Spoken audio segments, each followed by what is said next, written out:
औषध नाही, इंजेक्शन नाही, आता ऑपरेशन शिवाय पाठ आणि मानेच्या दुखण्यापासून आराम मिळवा. NC वेलनेस सेंटर, नवल पेट्रोल पंपासमोर, रेल्वे लाईन, सोलापूर. मला अरे तुरे बोलतो का, मी कोण आहे माहित नाही का, अशी विचारणा करत 4 अज्ञात इसमांनी कार अडवून एका तरुणाला लाथाबुक्क्यांनी आणि फायटरने मारून गंभीर जखमी केले. ही घटना विजापूर नाका पोलीस ठाण्याच्या हद्दीत दावत चौक येथे घडली असून या प्रकरणी ज्ञानेश्वर संजय कुमार वनसुरे वय 26 राहणार राहुल नगर होडगी रोड यांनी फिर्याद दिली असून अज्ञात चौघांवर गुन्हा दाखल झाला आहे. ही घटना 7 जून रोजी दुपारी 1:30 वाजण्याच्या सुमारास घडली. फिर्यादी वनसुरे हे त्यांच्या भावासोबत कारमधून घराकडे जात होते.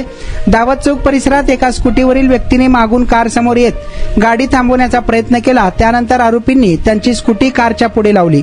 शिवाय फिर्यादीच्या कारचा मार्ग बंद केला. त्यावेळी 4 अज्ञात इसमांनी फिर्यादीला शिवीगाळ करत कार बाहेर ओढले.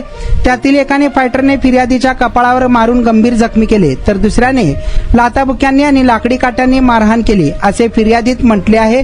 याबाबत पोलीस उपनिरीक्षक पवार या घटनेचा अधिक तपास करीत आहेत. वर्षापासूनच मला नेक पेनचा त्रास होता. ट्रीटमेंट जी मला मिळाली ती बेस्ट ट्रीटमेंट होती, कारण ही नॉन सर्जिकल ट्रीटमेंट होती. त्या स्टाफ कडून, डॉक्टर कडून मला खूप चांगल्या ट्रीटमेंट मिळाल्या. माझं नाव उमेश साळुंके. ते जावई आहेत आणि सांगितलं मग त्यांना पुढे सांगितलं मित्राने NC म्हणून सायंटिफिक पद्धतीने होते असं सांगितलं. मला 4 दिवसातच थोडा फरक जाणवला.